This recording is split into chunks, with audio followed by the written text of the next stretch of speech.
Welcome to Joshua Davidson Therapy. I am Joshua.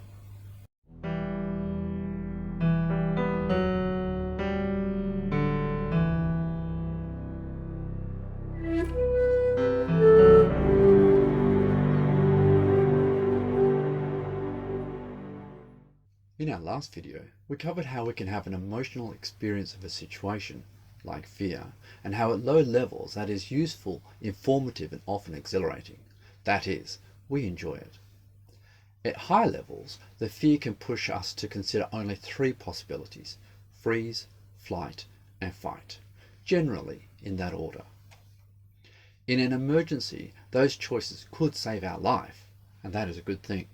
However, the job of fear and our ability to predict the future is to avoid that kind of emergency. This involves having a plan to deal with the expected threat. We will do that in another video. The purpose of this video is to look at what happens when our fear system misdetects a threat, either by over-representing the threat, which could be anxiety or phobia, or when there is no threat present and we have either a general anxiety at milder levels, an anxiety attack at middle levels, or a full-on panic attack at extreme levels. In the last video, we talked about how our ramp-up system is a sympathetic nervous system response to fear, and to counter it we need to implement a para-sympathetic nervous system mechanism. Manually using this built-in ramp-down mechanism is a body hack. There are many methods to implement the parasympathetic body hack, but they rely on some fairly specific components. We're going to look at those in this next section. In brief, there are 5 main steps. 1. Assessment. Is there really something dangerous here? And if not? 2. Disrupt that panic mechanism. Step 3. Quiet the mind with a distraction. 4. Solve the problem. And 5. Learn from the experience. Imagine that our hindbrain has detected a potential threat. Is it real? The hindbrain doesn't care. It's just going to hit that panic button, which will ramp us up for the expected and possible danger. The ramp-up process has a whole bunch of things that occur that we have no real conscious control over. Redirected blood flow, the size of our pupils, biochemicals in our bloodstream, accelerated blood flow and pressure, intestinal disruption, and accelerated breathing. Once our body has reached panic mode, it has some expectations. That we will have to act with strong exertion to overcome an enemy, that we are going to be hurt, and that everything will be rushed because the disaster is right here. At 10 out of 10 fear, we are in panic mode, while at around 7 we might just be highly anxious. Either way, our goal is to drop that down by a few points out of 10. Step 1. Is there actually a disaster here? If there is a strong sign of clear and present danger, then go with your instincts for now, because you don't have time to solve it if the danger is that big. If it's not that big, then this is a false alarm. Step 2. Disrupting the behaviour. Once we've worked out that this is a false alarm, we need to disrupt this automatic mechanism.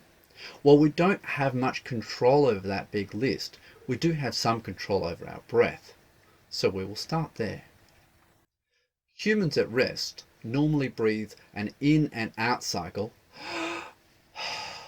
between 12 to 20 times each minute. That is, a breath every 3 to 5 seconds. A nice average for most people is about 4 seconds, so that's the number that we will work on in this video. If you find that the exercise in this area is too fast or too slow for you, by all means adjust the numbers for your own comfort.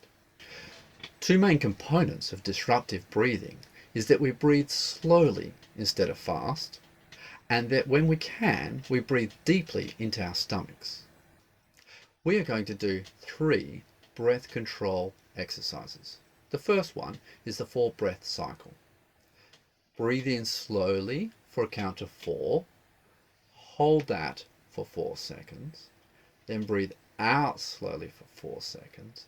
Now hold that for a count of 4 seconds and repeat.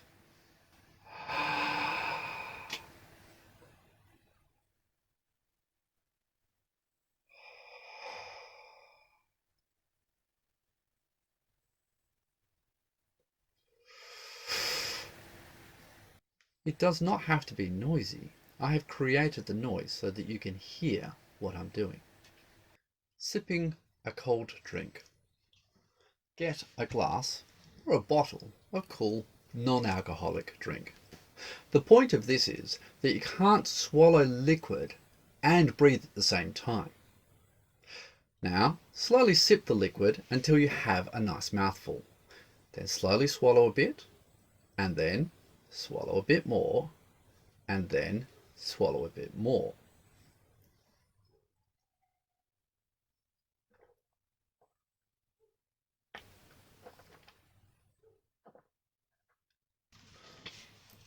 It can be an interesting exercise to try to see how many swallows you can get out of the one mouthful of liquid.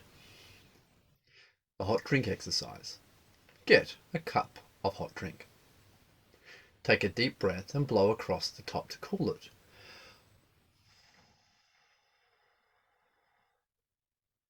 Now, do the drink exercise we did a few moments ago.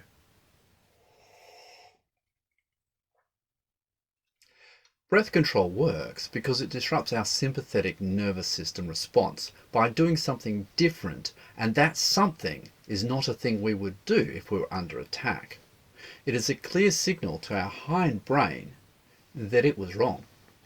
Step 3. Quieting the mind. I'm going to take the time to talk about time for a moment. Either something is clear and present and very now, such as a direct physical attack, or it is soon, like the next few minutes, definitely less than 30 minutes away. If the threat is more than half an hour away in this panic response plan, it should be considered forever. Doing a calming routine only takes minutes. The benefit of being calm when solving the threat is much higher than being panicked. So do the calm down exercises. There is a risk to re-triggering panic prematurely when you try to solve the unsolvable with inadequate brain cells. We need to claim back a few more of those points out of 10 and lower the threat arousal system. The previous step was disruption, so this new step is about distraction.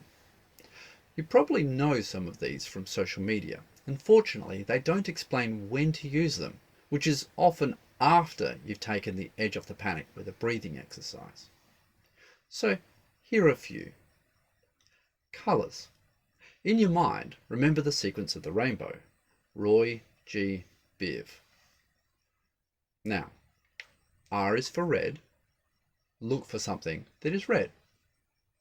O is for orange. Look for something orange. Y is for yellow. Look for something yellow. G is green. B is blue. I is indigo or dark purple. And V is violet or a light purple. Another exercise. Senses. In primary school, we are taught that we have 5 primary senses: seeing, hearing, smelling, tasting, and touching. Touch. Feel the texture of part of your clothing or an object that you have and you can touch that is near you. Look for sharp feelings and blunt feelings, rough surfaces and smooth surfaces. Move on to taste.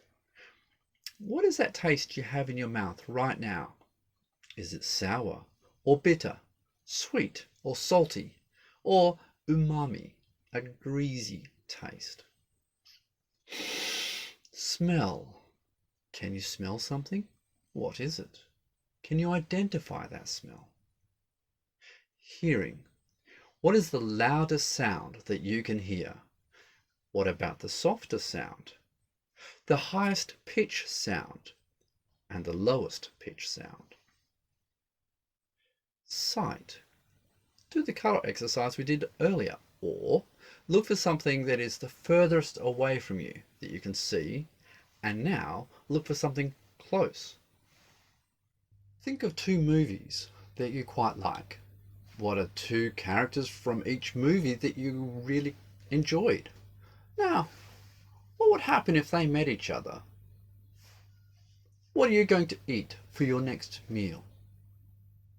What are the cards in your wallet? Can you remember them without fishing them out and taking a look? There are quite a few other exercises that can be done, but they all have to have the two common features of being able to be done in public without drawing much attention to yourself, and that these must distract you from the potential threat that isn't actually there. Step 4. Solve the problem. Some threats, including false alarms and retreating threats, can be ignored, which means there's nothing to do.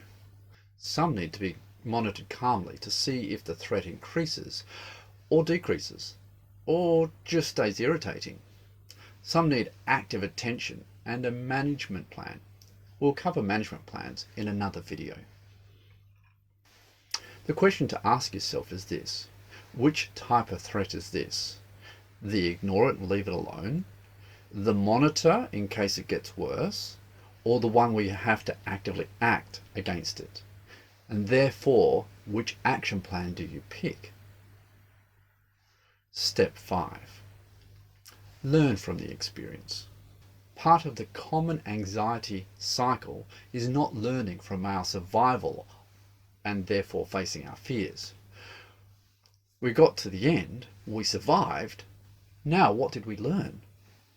Sometimes we learn that the alarm was false, either because there was nothing to fear or the thing that we feared was not accurate. It was smaller and less dangerous than we first thought. By sticking around and facing the possibility of the threat coming, and it didn't, we learn that the false alarm can't hurt you and that staying is powerful. Sometimes we learn that we need to act, but the action wasn't panic. It was a calm response with more thought. It is important to acknowledge that this worked and that this was better than the panic response. Sometimes we learn that the threat was real and that we had a truly close encounter, but that we survived it, so our response was good enough. Good enough is nice, but what is nicer is a calm review of what actions we could do next time that would give us even better outcomes. And these are things to practice. Sometimes we learn that there is nothing that we can do and that we were just damn lucky that we survived. And it is important to recognize that we did survive because of dumb luck and that no one could have done better. Sometimes we learn that our choices were wrong. But how were they wrong? And how could they be better? What do we need to practice for next time? Is it likely to be a next time? Did one of the exercises that we did earlier to calm down work well or not well? What do we need to change in that? Many people don't review their experiences and learn from it, and this is that opportunity. Some people will get stuck in the review of the past mistakes and never implement a change. This is time to break that cycle. Figure out 1, 2, or possibly 3 things to change. Practice those things. And now stop reviewing this step because you've learned from it. Thank you for watching.